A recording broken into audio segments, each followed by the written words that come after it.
in general.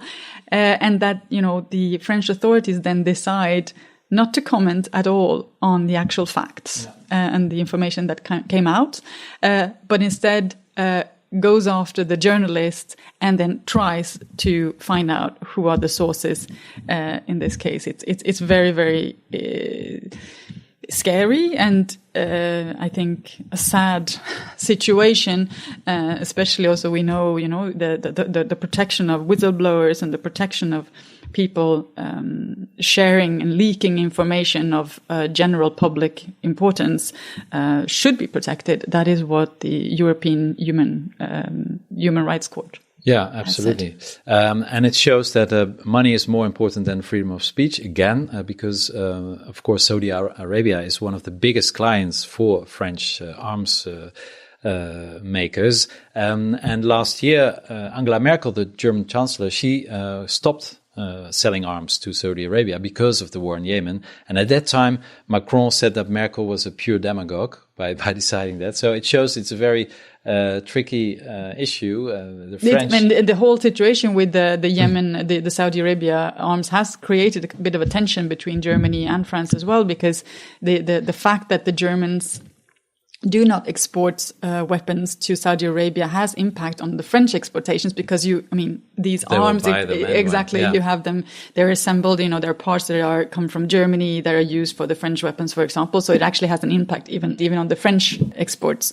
And it has created a bit of a situation between the two nations. Yeah. And so now also the press freedom has to suffer from that.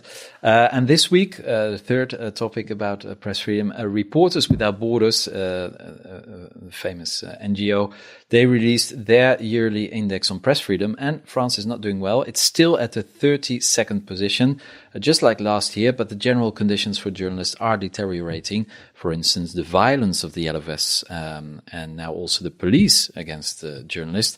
And the fact that over 2/3 of all media are owned by just 6 billionaires who sometimes use the outlets for their own agenda, that's being considered as very risky. Reporters Without Borders is also very critical about the new law on fake news. So although France may have liberté in their national slogan, it's certainly not liberté de la presse.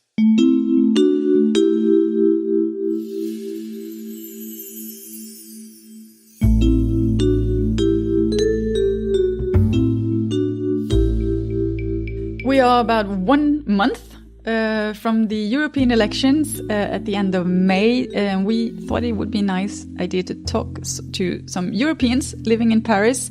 Julia Vier, whom did you meet this week? This week I met Naomi, who is from the UK, but she's been living in Paris for 4 years now, and she's working at L'Oréal. And here's what she had to say. Hello, my name's Naomi. I am currently working at L'Oréal. I've been living in Paris for 4 years and absolutely love it. Do you feel like a European? Absolutely. Even if I've been living in Paris for the last 4 years, I think that I've kept my UK origins, but it's definitely something I feel super integrated. I love being around a big, diverse group of people. I mean, Paris is definitely a melting pot. So 100% I can say I feel European and very welcome. So you said you're from the UK. Did Brexit change that feeling in any way?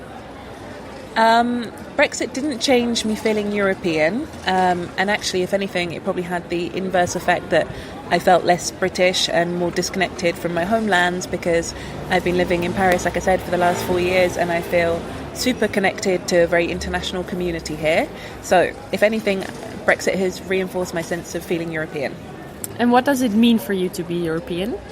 To be European means to be connected to something bigger than the UK. The UK as it is right now is an island, and I really appreciate our very unique history and culture which comes from being an island.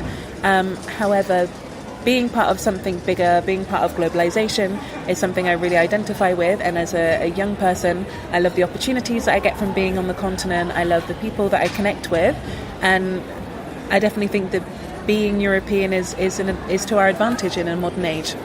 So do you think you're going to vote for the European elections?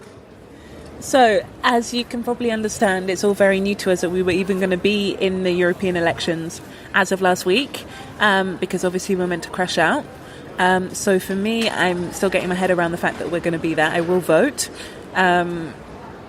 What that means, I think I very strongly need to be heard. I haven't yet decided how exactly I'm going to make sure that my voice is heard. Do you actually know where you're going to vote? Like in which country? I'm going to vote in France because I'm based here. How? I'm not sure yet. Remains to be seen. Ask me in a couple of weeks.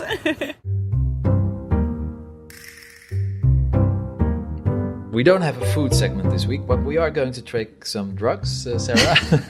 A drug section this Drug week. section, yeah. Drug dealers in Grenoble, in the south of the country, have organized an online raffle for their customers via messaging platform Snapchat. Police have opened an investigation into the man in the video who was wearing a funny mask, and he was basically promoting his drugs, right? Sarah? No, but this is a quite amazing story. The sad background to this is that in Grenoble, you have a massive drug dealing. The problem with drugs is huge, and the drug dealing is actually so big that it has created this competition between the different gangs, and so to actually retain their clients, police was quite shocked to notice online then a couple of weeks ago that some of the drug dealers had set up this lottery for their clients where they had sold tickets, and then they had this, like any other lottery competition, so they had this online live fed draw of who would then win the top prize, which was a PlayStation. This, of course, shocked the police because even them were surprised to see that they were this blunt with their ways of selling even more drugs. And just to say that it's not the first time that the drug dealers of Grenoble have shown that they're very, very creative, because some years ago, they also decided to have these buy one, get one for free deals. And they also have, there was also one point where they set up notes at one of these famous places where people go to get drugs. And they said, well, sorry, we're out of stock. Please, we're reopening tomorrow again at 12 or something like that.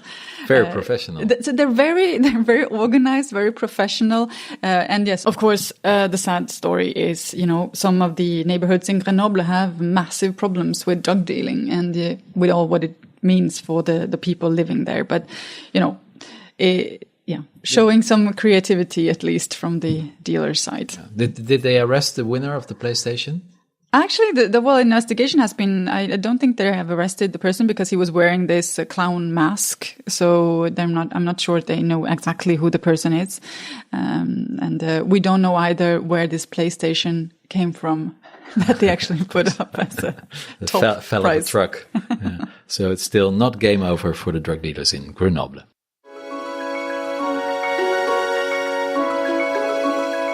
That wraps up this edition of So French. We hope you have enjoyed it. You can listen to us on iTunes, Spotify, Stitcher and YouTube. And we are also on Instagram. Our account is @SoFrenchNews. Please follow us.